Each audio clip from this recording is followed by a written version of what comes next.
Recording. Hi everyone, I'm Bonnie from Academic Technology, and today we're going to be talking about making Zoom more enjoyable. This is an interactive activity. We're going to create a shared Google Slides document just so that we can all type a bunch of our thoughts and ideas on the slides, and that we can have them and share them with other people later. You'll see my shared presentation is here on the screen. And I'm going to put the link to this Google Doc in the chat so that you all are welcome to go in, open it on your own screen. And as we go through the slides, there'll be little blank bullet points where you can type in your thoughts as we talk about things. I will type in anything people say out loud as much as I can record. And then we'll have the recording also so we can go back and fill it in later.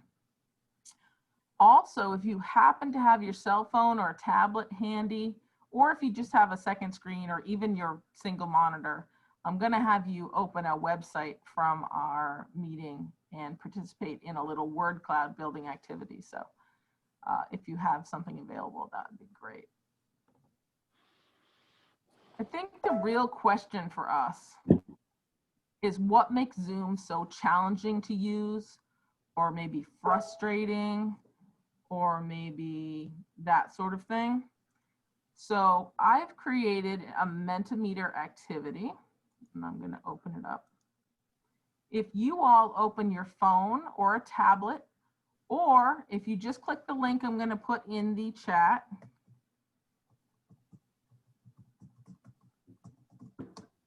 you will be brought to Mentimeter, and you'll be able to fill out answers to this question. I have my phone here. I have opened a web browser, and I've gone to Mentimeter. And because I'm presenting this slide, I now have some fields that I can fill out. No real eye contact. And you can submit multiple times if you want. And you'll see as each of us types things in, they appear on this word cloud that we're building. So is anybody able to get in there and add their words?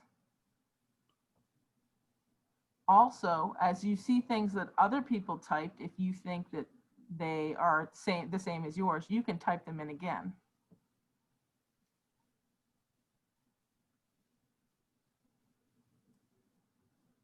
Someone mentioned that the screen sharing isn't smooth. Are you having trouble hearing me or seeing me, or the screen that's shared? Okay.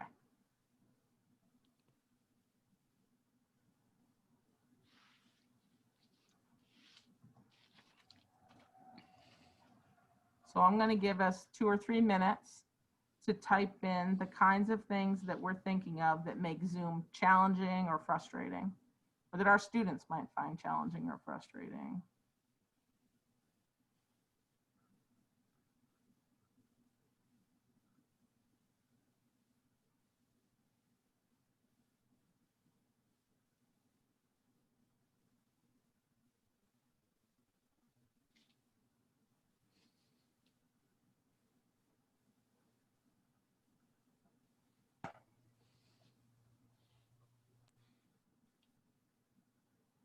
For people who just arrived, if you want to click the link in the chat, menti.com, you can type in the code at the top of the screen and you can answer this question and continue to help us create a word cloud.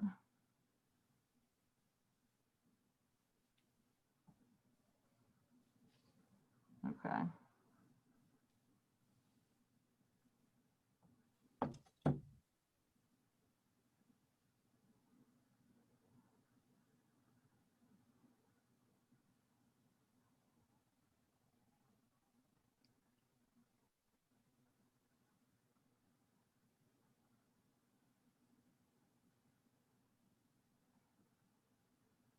All right, I'm going to give us another 30 seconds.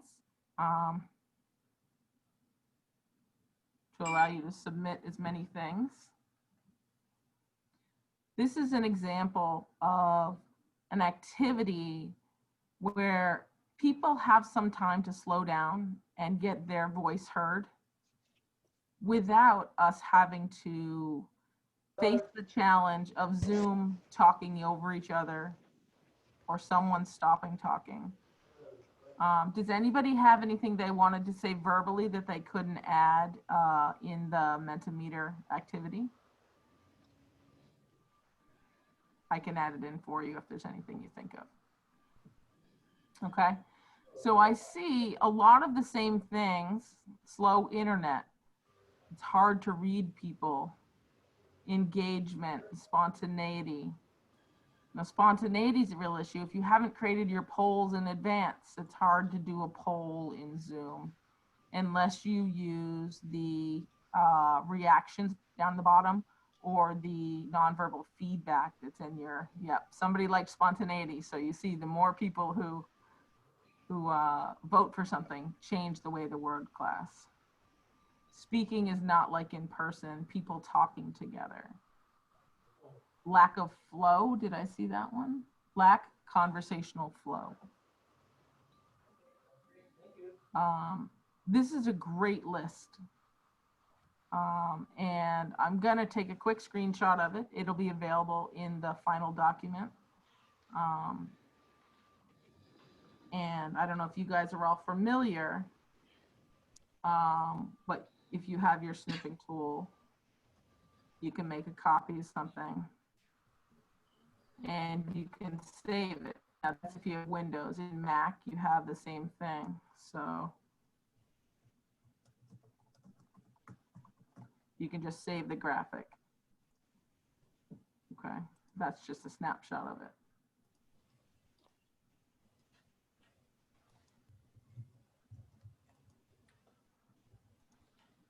All right.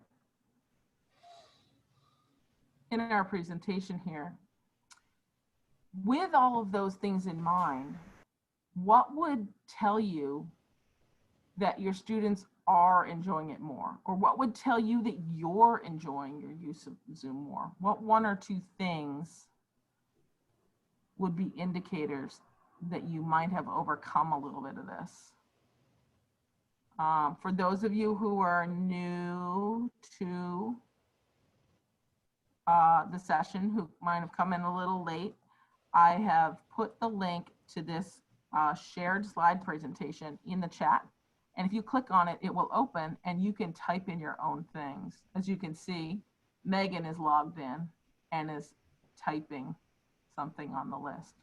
And if that's not where you're comfortable, unmute yourself and speak it out loud and I will type it and add it to the list. It's hard for me to watch the chat as well, but I'm happy to take your ideas and transpose for them. This allows people with a slow internet connection or maybe people who are joining by phone to participate fully, even if they can't jump in the document and type in. But it's another way not to have to manage some of the over talking and where people can have equal shared ability to collect their feedback in the document. I see we have a few people in there.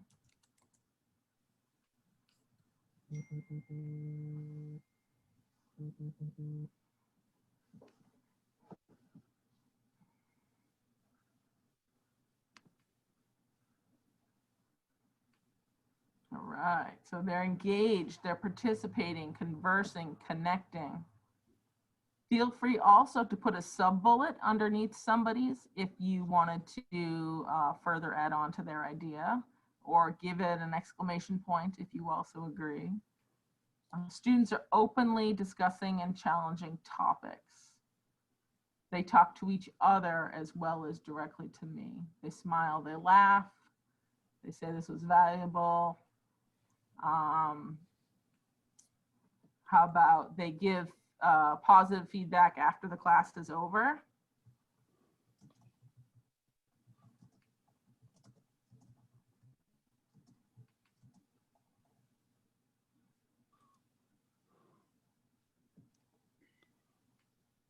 So Bonnie, this is just a Google Doc that you gave us the link to, just as we would do a shared document.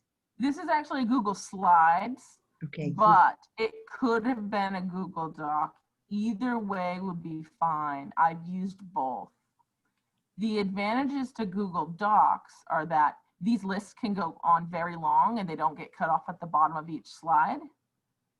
But in the moment, I can create a new slide and add in some more options if we need more room. That's a great idea. The slide also allows you to do like that cover slide with a background and things like that. So it depends if you are simply incorporating this in with your presentation, or let's say you break everybody out into breakout rooms and you want each group to record their talk, what they commented on. If you just pop up one shared Google Doc with 4 sections for breakout room 1, breakout room 2, breakout room 3, breakout room 4, they can all work in a single document. And at the end of class, you have a repository for all the things that were said that they could go back to. So people don't have to be scribbling down notes while they're having a conversation in their small group. One person doesn't have to be responsible for reporting out for the whole group. It gives people more equality in their ability to contribute, even if they are people who don't speak out loud a lot, that sort of thing. So what I will do is I'm going to insert another slide.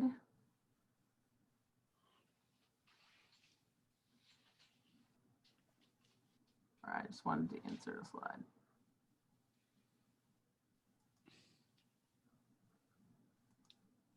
All right. So I've duplicated this slide and I'm just going to call this continued. So you see I have it up here where we got started, and if we need more room, you can continue on to the next slide. And I'll get rid of these duplicates for right now, but feel free to keep going. All right. I want to read this. Agree, they don't leave. This quarter, some of my students wanted to keep talking beyond the end time. I agreed to stay beyond a half an hour and then stayed for an extra full hour. So one of the things that people miss is that before class chitty chat with their peers and the people they bump into in the hallway. And Zoom has become very transactional. Make sure you're here on time, get everybody's audio set up. Everybody is, just a little frenetic trying to get settled into the session and get started on time. And we're trying to make sure we have enough time to discuss all of our topics. But what gets left out of that equation is that the personal one-on-one conversations. And I'll admit, Zoom is very bad at letting 2 or 3 small groups of people in the main room chat with each other. If Sue and I were having a little conversation, there's no way except for other people to do that amongst themselves, because the audio is only one person at a time. So that's a real detriment of Zoom. I mean, but we can make use of it in different ways. And that might be encouraging people to use the chat before class and during break to chat with each other, to opening the class 15 minutes early and allowing people to, start chit-chatting and then maybe asking, can you put us in a breakout room so we can chat for a few minutes, and that sort of thing. It requires you, the faculty, to be a little more comfortable with doing those things on the fly, and then you can control when to bring them back and start class. There might be some other ideas, like just having open office hours that they can be in your session, even if you're not there, to chit chat or something like that. All right, I want to play you like 10 seconds worth of this video. And I want to show you, when I started my share, I forgot to say that I was going to share my audio. So I can come in here in my sharing toolbar and I can share my computer sound, and I can optimize the share for a video clip. And I'm just going to play 10 or 15 seconds. This is Carl Rogers talking about empathy's results on students and clients. But what effects do a series of deeply empathic responses have upon the recipient? Here, the evidence is quite overwhelming. From schizophrenic patients to pupils in ordinary classrooms, from clients of a counseling center to teachers in training, from neurotics in Germany to neurotics in the United States, empathy is clearly related to positive outcome. There are just many studies that indicate that. Okay. So I happen to be taking a course right now at Antioch. Then they made me watch this video, the whole thing. But that first opening statement, and then he goes on to talk about it more, and you can get the link in the thing, is that research studies show that students who have felt empathy from their teachers and teachers delivering empathy to their students increases student outcomes. And I have to believe that this is true for our interactions in Zoom, and maybe even more important right now because of the situation we're in. How many of you, and there's a reactions button on the bottom of your toolbar, can you all see that? It may be at your top hiding. How many of you think your students have increased empathy for you teaching in a time like this now?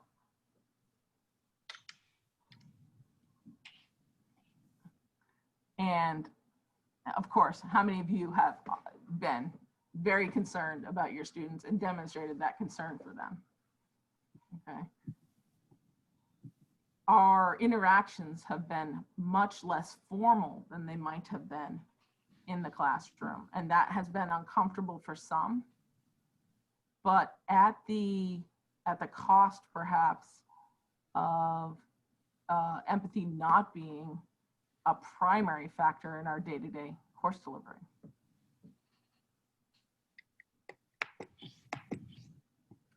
So in times of physical distancing, and I'll ask you this because I suspect many of you have already done things like this, how can we show empathy and help our students connect and find meaning in a Zoom session? So that's not just in theory, because I know that you all have done some of these things. And I actually have 2 full slides for this, so feel free to pop in here and put either things you have tried, things you might want to try, things you would suggest.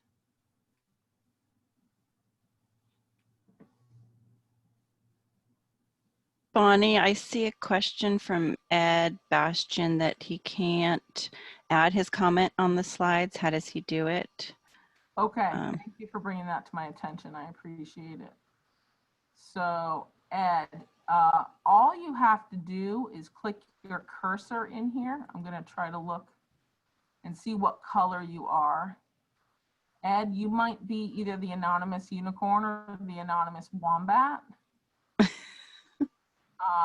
People who are signed in will show up as users based on their Google sign-in. For people who aren't logged in at the moment, they come up with, there's like 50 different anonymous characters. So don't click on mine. Did you click on the link in the Zoom? And it opens up in a new window.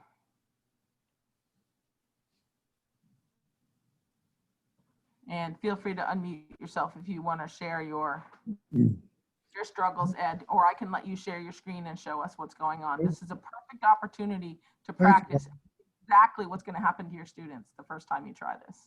Can you hear me, Bonnie? Yes, we can. Okay, I'm going to share my screen.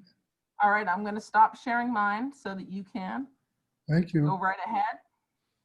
Okay, so now I'm going to share my screen. Let's see if I can get back to this. I got to get back to the course. Where'd it go? So now your screen is no longer up. So I need to get back. Why don't you just pop open the chat button at the either the bottom or the top of your screen. Your little toolbar might come down. And in the chat, there's a link that you can click.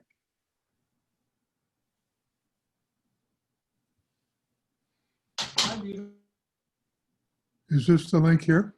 We can't see it. because you're That's at docs.google.com. Yep. And now if you make your web browser bigger, yep. You can go down the left side of the slides, or you can use your down arrow key to skip to the next slide. Yep, and keep going down 2 more slides.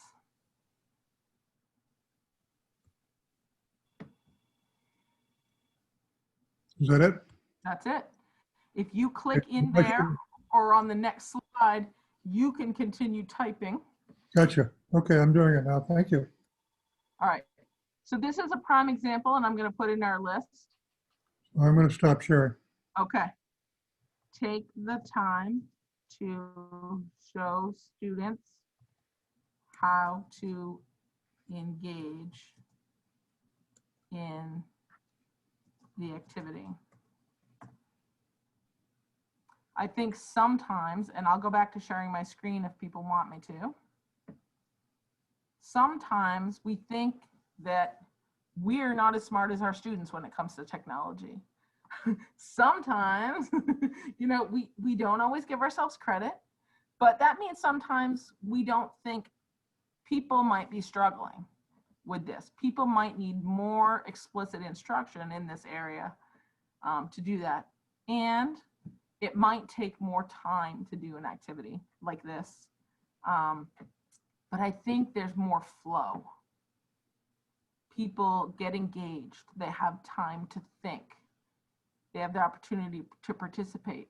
And if you guys want to, I'd totally love it if you put your name in parentheses next to some of the things that you typed. If you don't mind, you know, if people might ask you to talk more about them. I can see cursors moving when you're actively typing, but after the fact, we don't know who said that. Okay. So I'm going to take more time.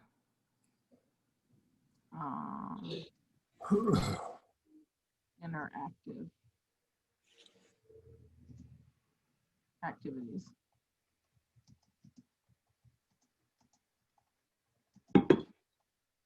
So this is an opportunity, even if you can't devote a full half an hour to this type of brainstorming about a topic, if you get them started in class, they have the opportunity to go back here and add to that later, to come back here and print out what other people have said, to reflect on what happened, which means actually instead of having less learning time or less engagement with what you're talking about, they actually are taking more time because they can get there after the fact and they can see the value in doing that. The first time you do this in your class, it's going to take longer than it will the next time. So I would advise in each class that you try out 1 or 2 different ways of doing it, but that you don't try to do something new and different every single class so that you don't have to take up all that time every single class. But if you get your students comfortable working in shared Google Docs in class, because that's the one you wanted to try first, try that for a few weeks and see if people get comfortable with it. Because in Google Docs and Google Slides, you can add graphics. As you saw, I was able to embed a video. So after the class, if you wanted to add additional resources on the topic, or if you wanted to reorganize these notes in a way that was more useful to your students, you've got an ongoing shared document. And what I would generally do with a document like this is not share it with everybody at Antioch for the whole time. But in case you're not familiar with how to share any Google item, you click the share button and you have 2 levels of sharing. You can share with individuals, meaning you could list your students' names. And this is using the directory in antioch.edu. So, you know, Harold Hale's name will come up as soon as I start typing it. You don't have to know all their names. But they do have to be logged in to get the permissions that you do that. If you're doing it in class, I do often start it out with anyone on the internet with this link can edit it. And then I share it in the link in the Google Drive. But after class, I would change this back maybe to only Antioch users with the link, or maybe just restricted to the students that I put in the top. So when it's not time sensitive, make them log in first and jump that hurdle so that they continue to participate in the document. But while you're doing it for the first time, don't put that hurdle in class so that people have to, in addition to getting to the document and opening up on their computer while they have Zoom open, they don't also have to go through the extra step of having to log in. But after the fact, once there's content in there and you want to protect that, that's a good time to share it with people instead of just sharing it with groups. Could you show us one more time how to share with Antioch email people? Absolutely. Thank you. So let me just jump into just my regular Google Drive. And I will do this from scratch. If I was going to have a couple of breakout rooms in my class, I would come to my Google Drive and I would create, let's say, a Google document. Doesn't matter, whatever format you like. I would probably put my class name, breakout group notes with a date.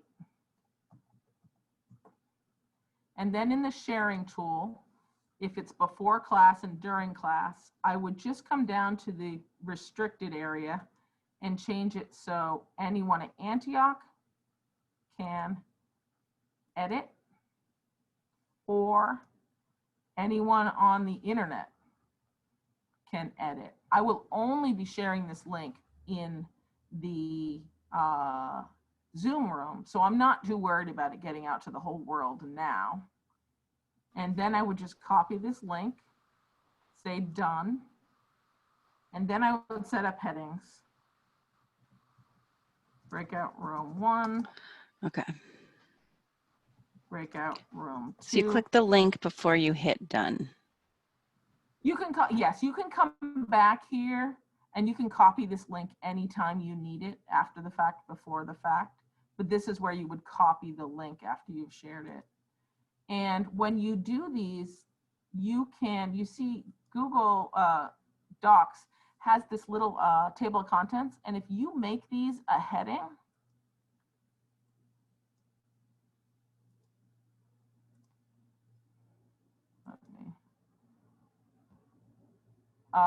they should show up. I have mine set to view print layout for some. All right, here we go. I am too zoomed in right now. So you can see right over here, as you make these things headings, they become navigable links. So if a person, I'm just going to make this a heading as one. All right. As we add these to the document, someone can say, oh, I'm in breakout room 3. They click breakout room 3 and it scrolls the page down to where they are.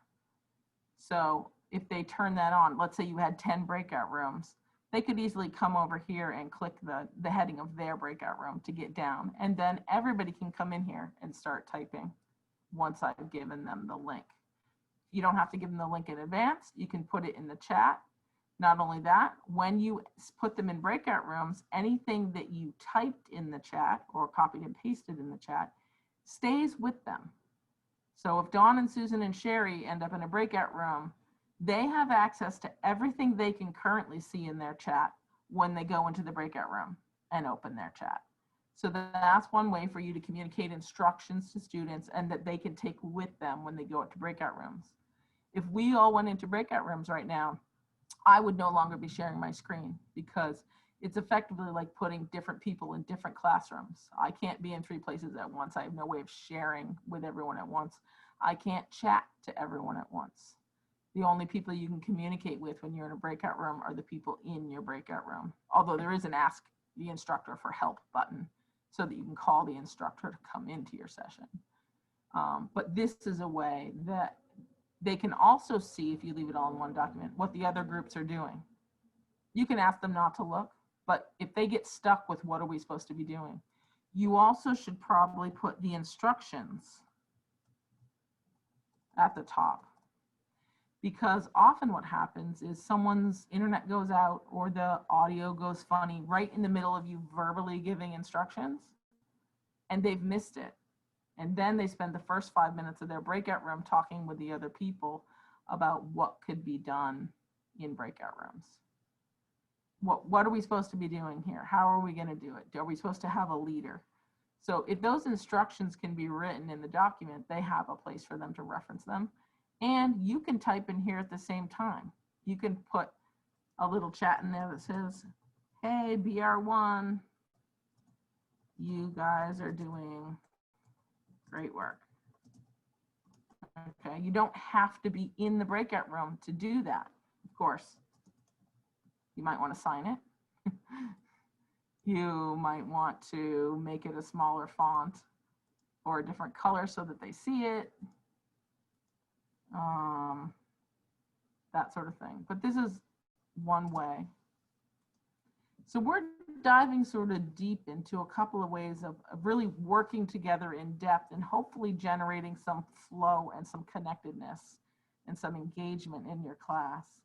Did anybody want to throw out any questions or scenarios that we could consider, different ways of doing things, or particular challenges you've faced that we can brainstorm together? Go ahead, Lucilla. So I tried to use these today, actually, and there were some problems. Like, I don't know what students were doing, that they were erasing everything else that other students were doing. And so what are the specific instructions should I give so that they don't mess up all the work? And then one student told me, oh, we can go to an earlier version, and then the earlier version had all the history in there. But it's like, what kind of instruction should we give to students so they don't mess up with each other's work? So that's a great question. There are a number of things that you can do. You could make separate documents for each breakout room so that as a team, they can only work in their team and they can't mess up the work of other breakout rooms. You could instruct them that one person should share their screen and type in what their group talks about so that you have fewer people in there. It might make sense to practice and just bring it up to make sure. Now, theoretically, if I type in here, I can add more, or I can delete what Doug typed. If it's on purpose, that's one problem. If it's accidental, it might just be a function of needing some practice. So some low stakes practice in the first time that you're doing it. And then getting some feedback on what was challenging or what wasn't. You can give people individual access. So for example, you can give certain people viewer access and certain people editor access if that helps. But separating the documents might be one way to limit the amount of overwriting. I haven't heard of that being a big problem, but it is totally possible and hard to prevent if anybody was doing it maliciously.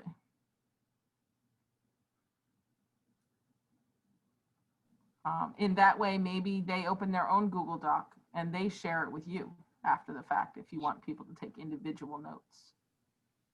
But you're right, in a Google Doc, there is versioning. Under File, there's a version history where you can set a current version. So you could name a version, maybe like every 15 minutes, you could go in and give it a version.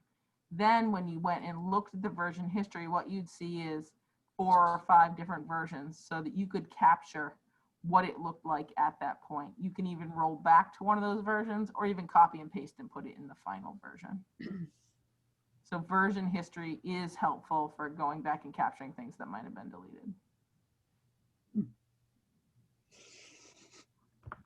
Yeah, I did that in order to be able to recover what was done before. But I think it was just the student probably did select all and deleted everything. Yeah. Yep. So maybe that's a part of the instructions is take care before using the delete button. Make sure you've selected, you are working in a shared document. It's not something we do a lot when we are in our normal mode of face-to-face activity. So we have to think of everybody here as sort of a beginner in working together this way. Usually people send a copy to a friend and then they send edits back, and then you have separate copies, so you are maintaining your hold on your original. That's always a good idea to save your original in a duplicate version, that sort of thing. You could make a template for yourself that just had breakout room 1 and your instructions all set up. You could duplicate that template so it was quick and easy to make every time you wanted to. So for example, if I called this my template, breakout group template notes template, and it was totally blank. Let's say I had all my formatting in place, class name, date. This was going to be my format. If I saved this, I could just come in here and I could duplicate it, make a copy. It would save the shared settings that were already set to anyone can edit. It would save all the template details and I could just fill it in again and again. All right, so if you make yourself a template, it allows you to quickly on the fly decide, okay, we're going to do breakout rooms and I need this document ready. All you have to do is quickly duplicate it, copy the link, and you're ready to go in your next class. So that could be a time saver.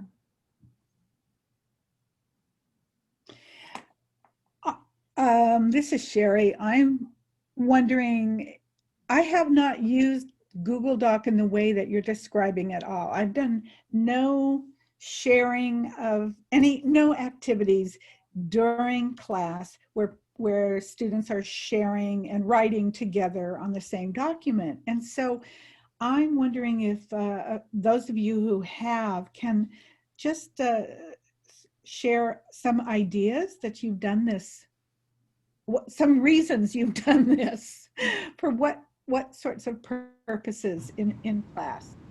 Well, I have students write up a research paper, and some students are working on the introduction, another student might be working on the method section, another student on the discussion section. Mm-hmm. And in those cases, I do ask them to make a copy of what they've written, because sometimes another student will not like what they've done and they've used the way back, kind of go back to an earlier version, but that undoes what everybody's done. Oh. So And I so, make sure they make copies. And so, Frank, are you giving them time in class to do this work? No, this was done outside of class. This was homework. Uh-huh. Uh-huh. Good. And anyone who's doing this in class time?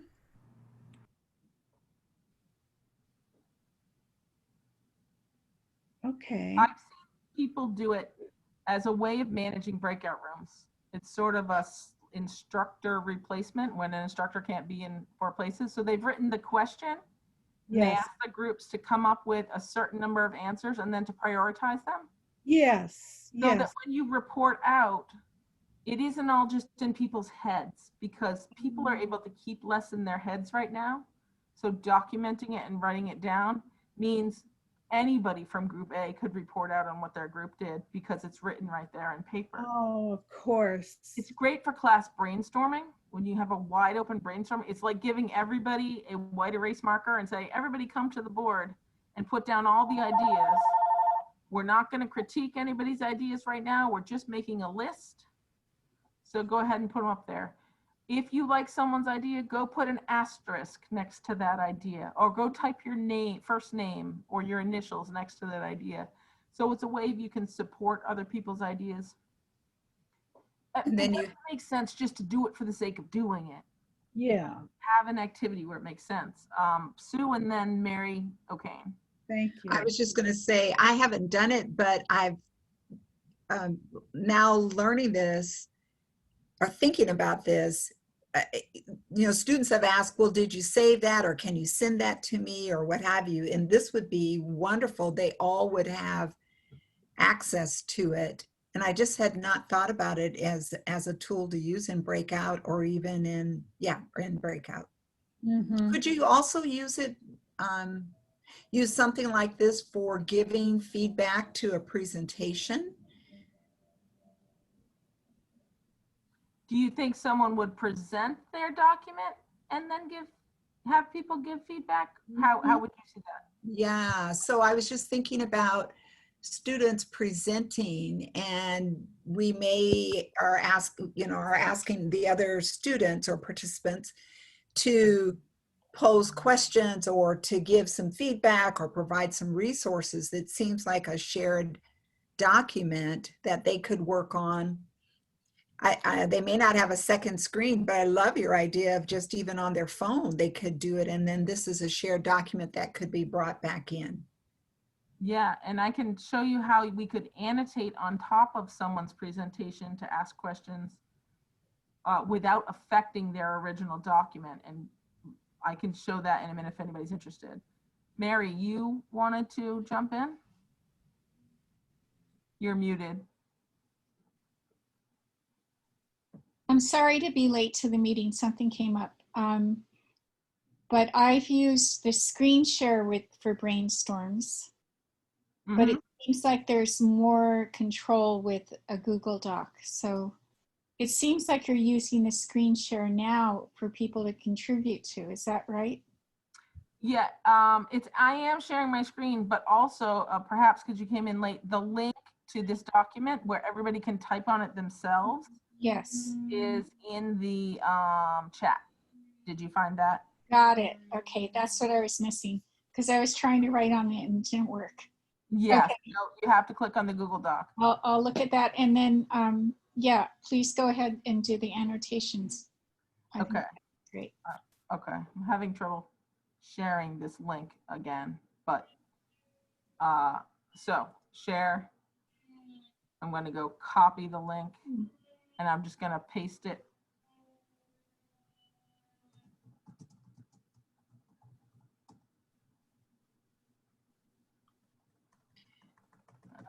So that you can see it. So this is a note about chat. If you entered the meeting late, you do not have access to anything that happened in the chat before you got here. Right. Your chat stream belongs to you individually, and you can only see what has been chatted to everyone while you were in the meeting or while you were in the breakout room or to you privately.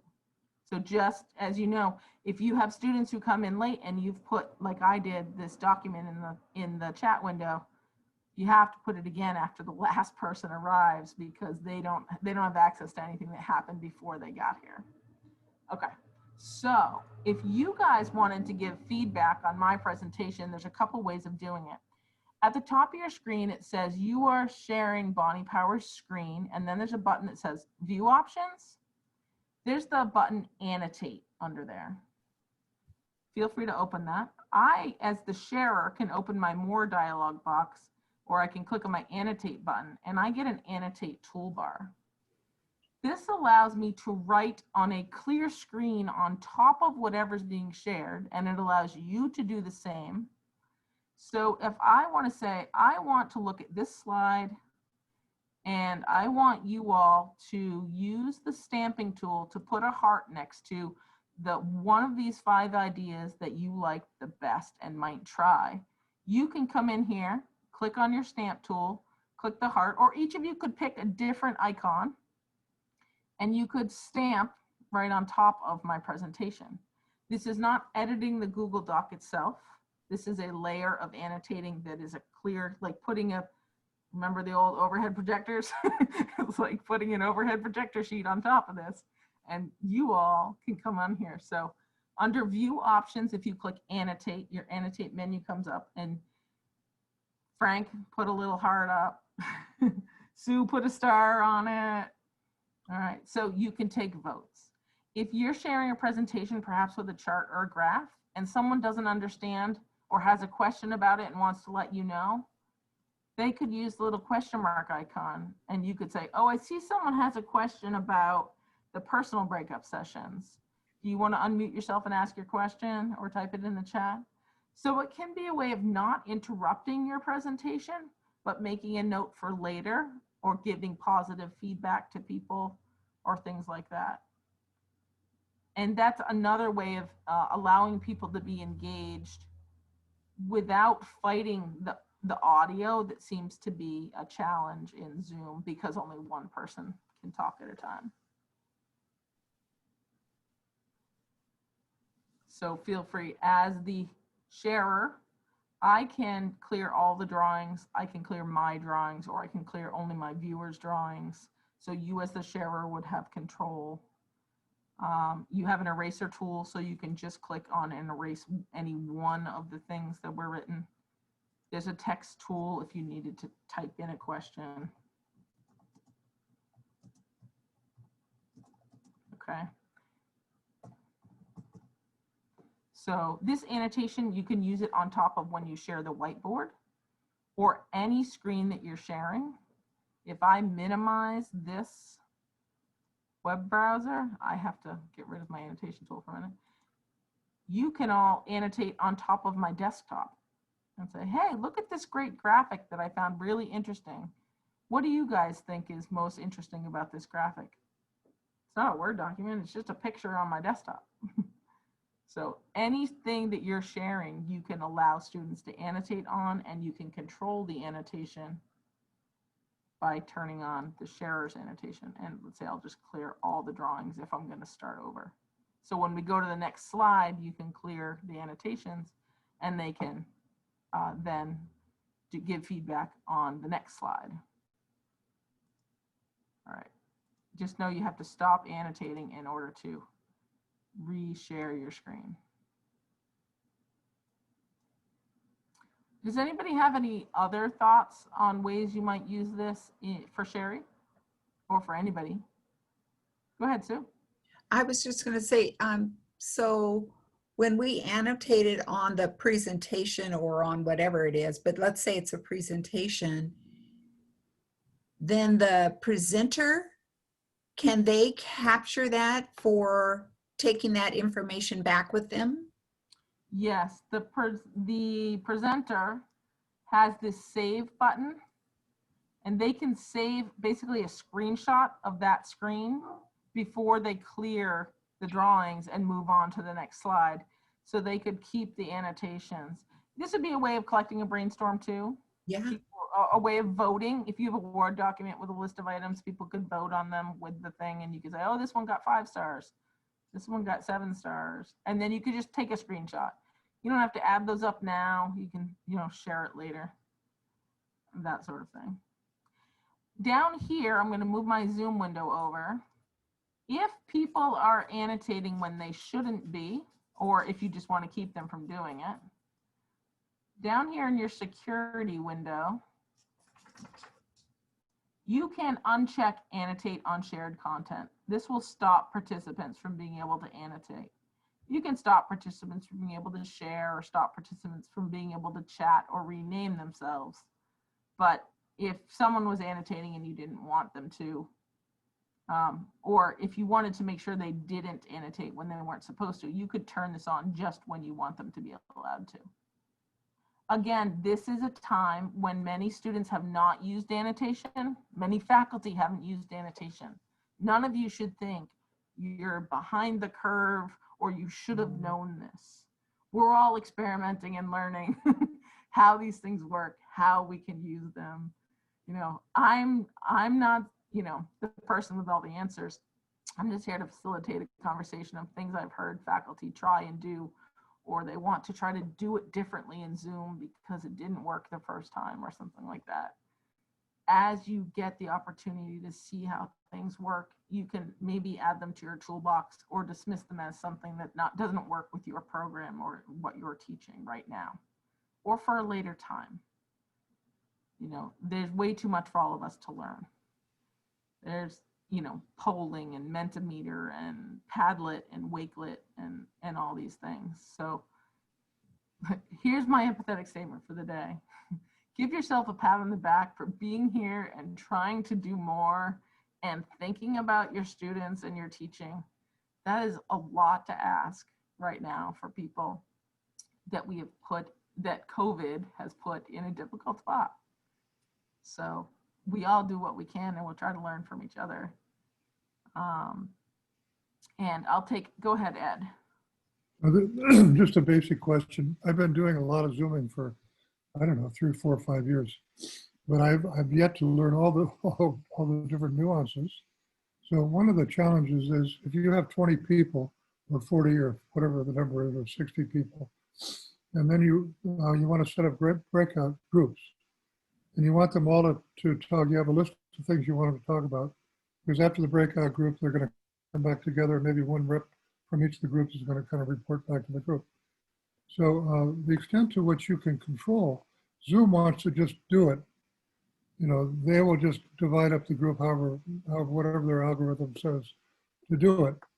So one workaround I found was if you want to say, in my case, a mentor, a facilitator, or somebody assigned to one of these groups, then I asked them to put a number 1 before their name, so they all appear in the same place, so I can then easily move them to different breakout groups later. But if you have all these people and you want to pre-assign them to groups, I haven't figured out how you do that. And also, if you have a list of things you want them to discuss when they go into their breakout group, how they can all see that screen when they go into their breakout groups. So they have that sort of list of things to focus on when they're together. So you started to describe that earlier, but I kind of lost the train of thought of how they could all then be looking at the same screen, even if they're in 5 or 6 or 10 different groups. Okay. So that's the key to Zoom, is that you don't have much control of what happens once they go into breakout rooms. There are 2 places you can control it well, and we've just done a third today. 1, if you put the instructions and the question prompts in the chat, everybody will bring their chat with them into the breakout rooms, and if they open their chat, they will see your prompts. So give clear instructions, not just verbally, is my first helpful tip. Give written instructions somewhere that they can access when they get in there. If you instead put the written instructions in a shared Google Doc, make sure they have the link before they leave to go to the breakout room so that you don't have to go to each breakout room and give it to them. There is one place when you open breakout rooms, I notice there is a place in there you can send a message to everybody. You know, yeah, the message could be you're going to be finished in a minute or whatever, but there is another opportunity to add a message, and I'm wondering if that's the place that would just always be up on their screen once they're in. the only problem with that, so this is automatically assigning. I'm saying we have 8 people, 4 breakout rooms. I'm going to create the rooms. I'm not going to actually put you in them. When I hit open rooms, this button turns to broadcast message. And you can click on broadcast message and you can type some text in there. This recreate button turns to broadcast message once the rooms are open. However, that broadcast message only stays on the top of every breakout room screen for about 10 seconds. Oh, yeah. So it's not very effective. It's much better to put it in chat or to put a document link in chat where they can find the instructions. Okay. And now that's therefore the Google Docs becomes a good solution for yeah, or an email. I mean, if you can shoot it off ahead of time, say, once you get in there, somebody go into the email. Finding the easiest way. The problem is everything's not easy for everyone. And you don't want to do it 5 different ways. You want to try to find the best way that works for the most people that is, you know, accessible. Most people can hear you if you say it out loud, but then the problem becomes if anybody's internet connection is slow and it broke up, they weren't paying attention, or if they can remember it once they've got through the breakout rooms, in case there was some sort of hurdle, like they got logged out and had to re-log in, they've forgotten it all because of the stress of the moment. So yeah, any way you can provide a written resource for them with instructions on what you want them to do will save a lot of time in the breakout rooms. They will use their breakout room time more effectively. And if you can also provide them with a way to record it, like typing on a shared document, or instructions on what you expect when they come back, then they will have a clearer idea, and they won't waste as much time worrying, what did he say we had to do? How are we going to do that? Do we have to have a timekeeper? Who's going to speak for our group? And then nobody in the group talks. So. If you've got a assigned leader for each group. Yep. Or And you each can of say those the people- person whose first name starts with the closest letter of the alphabet to J. Or, you can assign it in many random ways to let You them. could tell that person has the assignment, which is to go to the Google Doc link, which is in the chat. They could go there and then they could share their screen with their group. Yes. And if Right. they And don't the share their rest- screen, everybody can go to the document themselves and see it on their own screen. So it Okay. gives people options for if they have a big screen or a little screen, or if they're on their phone, they wouldn't be able to do it, but they could talk verbally and say, hey, could someone write that down for me? Right. And that's why I think, people, Lucilla said, we had some struggles the first time we did it. Plan on that. Even if you did it perfectly, some people are going to struggle. Something's going to come up the first time they've tried this. And pretty soon, many of our students are going to have done this with different faculty members in different ways. That's one of the reasons we try to promote sort of the simplest, freest way to do things, because the more we all do the same thing, the more our students learn how to do those same things, even if they're not the most sophisticated. And, I'm using VoiceThread and we're doing videos and things like that, that is wonderful. It's a wonderful tool. But if students can just figure out, and faculty can just figure out how to use a shared Google Doc, it's more basic in terms of what it can do for you, but it's a shared learning that they can use in so many different ways. That's not to say I'm not going to have a session on Flipgrid in 2 days, because Greg Whiteman's going to come teach us about Flipgrid or show us what he did in Flipgrid. Would you give us 30 seconds on what Flipgrid is so I know whether or not I want to come? Sure. Flipgrid is a video chat tool where you can post a prompt, like a discussion question, and then people post their response in a video clip instead of typing it in. So it is not threaded, where you post a prompt and then each of your students will create their own answer in Flipgrid and they'll all be in a video discussion, but it's not threaded. VoiceThread is threaded, where you can video reply to each person and have a video discussion forum. And not just video, it could be text, audio, and video in VoiceThread. But there are some creative ways that you can use that, like letting people give their presentation in Flipgrid and share it with the whole class. So your prompt is share your 10-minute presentation, record yourself in Zoom, and then bam, here is a repository of all of our presentations that everybody did. Or something like that. So it's not a magic bullet or the perfect answer for everything. It's just, how could we use this? And it's free for students and faculty. So we're trying to find things that faculty don't have to spend money on to upgrade, and that sort of thing. But that's the other reason we sometimes promote Google Slides and Google Docs, because they're free for students, free for faculty, available to anybody with internet. Okay. Thank you. Thank So you. I do not need to leave, but I know many of you have other things to do, and I'm so glad for your participation. I'm going to stay on for the next half an hour, continuing to answer any questions that anybody has. So if you have to go, feel free. If you have anything else to share, please do. I'm going to stop the recording. Thank you, Bonnie.